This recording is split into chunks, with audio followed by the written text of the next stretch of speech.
نحمده ونصلي على رسوله الكريم أما بعد أعوذ بالله من الشيطان الرجيم بسم الله الرحمن الرحيم إنا أنزلناه في ليلة القدر وما أدراك ما ليلة القدر ليلة القدر خير من ألف شهر تنزل الملائكة والروح فيها بإذن ربهم من كل أمر سلام هي حتى مطلع الفجر وقال النبي صلى الله عليه وسلم عن أبي هريرة رضي الله تعالى عنه عن النبي صلى الله عليه وسلم قال من قام ليلة القدر إيمانا واحتسابا غفر له ما تقدم من ذنبه رواه البخاري মুসলিম। সমস্ত প্রশংসা সে মহান রব্বুল আলামিনের জন্য, যিনি আমাদেরকে আশরাফুল মাখলুকাতের মধ্যে হতে উত্তম করে সৃষ্টি করে জমিনের বুকে পাঠিয়েছেন। তাই আমরা সেই মহান মূল্যের শুকরিয়া আদায় করি। তাই আমরা প্রাণ খুলে মহব্বতের সাথে জোর করে বলি আলহামদুলিল্লাহ। তারপরে পরে আমাদের আখিরি নবী জনাবে মুহাম্মদুর রাসূলুল্লাহ সাল্লাল্লাহু আলাইহি ওয়াসাল্লামের প্রতি লাখ কোটি দরুদ ও সালাম বর্ষিত আল্লাহুম্মা সাল্লি আলাইহি ওয়া সাল্লিম বারিক আলাইহি আল্লাহুম্মা আমিন। আমি আপনাদের সামনে যে মহাগ্রন্থ আল কোরআন থেকে সূরা কদর তেলাওয়াত করেছি এবং বুখারী মুসলিম থেকে একটা হাদিস পরিবেশন করেছি। সেই হাদিসটি এবং সূরাটিকে সামনে রেখে অল্প সময়ের মধ্যে কিছু আলোচনা করব। আল্লাহ যেন আমাদেরকে সঠিক বোঝার এবং সঠিকভাবে আমল করার যেন তৌফিক দান করেন। সল বলুন আমিন। তো যে রমজান মাস, আজকে 18 রমজান পার হলো, 19 তারাবি হবে ইনশাআল্লাহ। এই যে আমাদের মাথার উপর দিয়ে মাসটি চলে যাচ্ছে, বরকতময় মাস, সম্মানের মাস, মর্যাদার মাস আমাদের মাথার উপর দিয়ে পার হয়ে চলে গেল। একটা দুঃখের বিষয় লাগে যে এই রমজান মাস পেয়ে আজকে আমরা নিজেকে গুনাহ থেকে বঞ্চিত করতে পারলাম না। আমরা গুনাহগার তো গুনাহগার হয়ে থেকে গেলাম।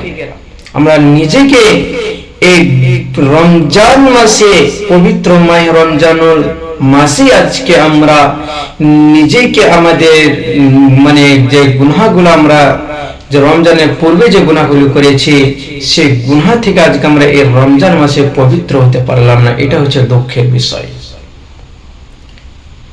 এই রমজান মাসে আল্লাহ তাবারক ওয়া তাআলা আমাদের সকল গুনাহ মাফ করে দিবেন। আল্লাহ তাবারক ওয়া তাআলা আমাদের এই রমজান মাসে সমস্ত গুনাহ মাফ করে দিবেন, কাবিরা গুনাহ বাদে। আল্লাহ চাইলে আমাদের কাবিরা গুনাহ মাফ করে দিতে পারে।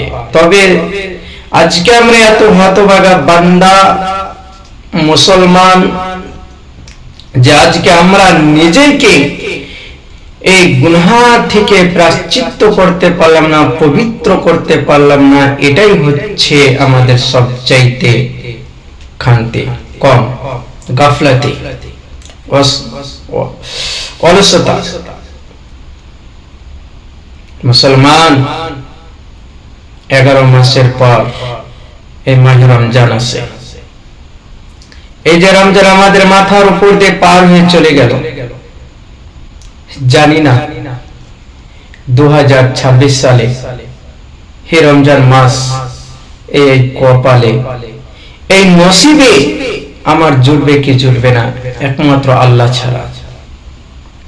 আল্লাহর কাছে হাজার দোয়া করব যে আল্লাহ, এই যে আজকে 2025 সালে যে বছরে সালে যে আমরা রমজান মাস সঠিকভাবে সুন্দরভাবে পালন করে যাচ্ছি, আল্লাহ আমরা যেন 2026 সালে এইরকম যেন রমজান পুরো মাসটাই পাই, এই তৌফিক আমাদের প্রত্যেক মুসলমান ভাইদের এবং প্রত্যেক মুসলিম নারীদের উপর তৌফিক দান করে সকল বলুন আমিন। তো বলতেছিলাম এই রমজান মাসটা কি আমরা এখন পর্যন্ত জানতে পারলাম না। এই রমজান মাসটাতে কতটা ফজিলত রয়েছে আমরা এখন পর্যন্ত বুঝতে পারলাম না, জানতে পারলাম না। কেননা এই রমজান মাসেই আল্লাহ তাবারক ওয়া তাআলা কি করেছেন, পবিত্র কোরআনুল কারীমকে কি করেছেন, নাজিল করেছেন। এই রমজান মাসেই আল্লাহ রাব্বুল আলামিন এই লাইলাতুল কদরের রাত্রি কোরআনকে কি করেছেন, নাজিল করেছেন। এবং এই রমজান মাসেই আল্লাহ রাব্বুল আলামিন আমাদের সকল গুনাহ খাতা maaf করবেন। এই রমজান মাসে যে ব্যক্তি এই লাইলাতুল কদরের রাত্রিতে কি করে কিয়াম করবে, ইবাদত করবে, বন্দেগী করবে, আল্লাহ রাব্বুল আলামিন তার আগে ও পরে গুনাহ maaf করে দিবেন। এই রমজান মাসেই যে ব্যক্তি মানে ঈমানের সাথে সওয়াবের আশায় যে কি করবে, এই সিয়াম পালন করবে, রোজা রাখবে, আল্লাহ তাবারক ওয়া তাআলা তার পূর্বের গুনাহ খাতা maaf করে দিবে। এই রমজান মাসে যে ব্যক্তি বেশি বেশি করে কোরআন তেলাওয়াত করবে, এই রমজান মাস কাল কিয়ামতের দিন আল্লাহর কাছে কি করবে, শাফাআত করবে, সুপারিশ করবে।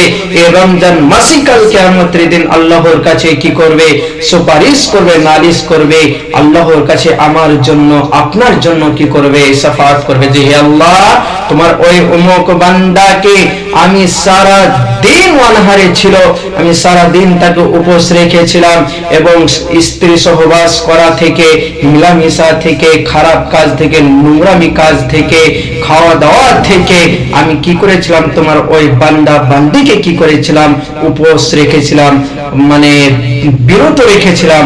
অতএব হে আল্লাহ, তাকে তুমি জাহান্নামে দিও না, তাকে তুমি জান্নাতে প্রবেশ করাও। কোরআন যদি আপনি বেশি বেশি কোরআন তেলাওয়াত করে থাকেন, কোরআনকে যদি আপনি ফলো করে থাকেন, তাহলে কোরআন আমার জন্য আপনার জন্য আল্লাহর কাছে কি করবে, সুপারিশ করবে। কোরআন বলবে হে আল্লাহ, হে আমার প্রতিপালক,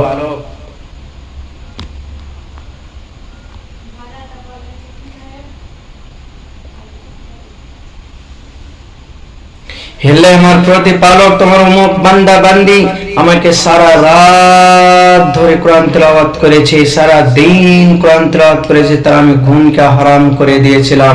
অতএব হে আল্লাহ, তাকে তুমি জাহান্নামে দিও না, তাকে তুমি জান্নাতে প্রবেশ করাও। এর চাইতে আপনি আর কি চান? এত সুন্দর অফার আল্লাহ তাবারক ওয়া তাআলা আমাদেরকে দিয়ে রেখেছে। কিন্তু এত আজকে আমরা এত হতভাগা বান্দা বান্দি, যখন পর্যন্ত অনেক আল্লাহর বান্দা রয়েছে, আল্লাহর বান্দি রয়েছে যে রমজান মাস পেয়ে রোজা রাখে না, সিয়াম পালন করে না। হে আল্লাহ, যারা রোজা রাখে না, যারা রমজান মাস পেয়ে সিয়াম পালন করে না, তাদেরকে তুমি রোজা রাখার তৌফিক দান করো, সকল আমিন। তবে এই যে সামনে লাইলাতুল কদর আসছে, এই লাইলাতুল কদরের কতটা যে ফজিলত আমরা অনেকেই জানি না। এই লাইলাতুল কদর রাত্রে যদি আমরা এক রাত ইবাদত করি, সারা রাত ধরে যদি আমরা আল্লাহর ইবাদত বন্দেগী করি, তাহলে 1000 মাসের চাইতেও উত্তম, 1000 মাসের চাইতেও উত্তম, অর্থাৎ 83-84 বছর। জানি না আমরা 83-84 বছর বাঁচতে পাবো কি পাবো না। তবে 83-84 বছরে যা আপনি ইবাদত করবেন, ওই লাইলাতুল কদরের রাত্রিতে যদি আপনি আল্লাহকে ডাকেন, আল্লাহর ইবাদত করেন, বান্দেগি করেন, তাসবিহ তাহলিল করেন, জিকির করেন, আল্লাহকে ডাকেন, তো 83-84 বছরের সব আল্লাহ রাব্বুল আলামিন ওই রাত্রিতে দিয়ে দেবেন। সুবহানাল্লাহ, এত বড় ফজিলত রয়েছে রাত্রিগুলোতে। শুধু তাই নয়, ওই রাত্রিতে আসমান থেকে অহরহ ফেরেশতা, অসংখ্য ফেরেশতা এই জমিনের বুকে প্রথম আসমানে নেমে আসে। তবে কতটা ফজিলত ওই রাত্রি! মাগরিব থেকে নিয়ে ফজর পর্যন্ত শুধু শান্তি আর শান্তি সে রাত্রি থাকবে। কিন্তু আজকে আমরা এই রাতগুলো পেয়ে, রমজান মাস পেয়ে, আজকে আমরা রমজান মাসে সিয়াম পালন করি না, রমজান মাসে আজকে আমরা লাইলাতুল কদর রাত জাগি না। আল্লাহ যেন আমাদেরকে এই লাইলাতুল কদর রাতটি যেন জাগার তৌফিক দান করে। সকল বলুন আমিন।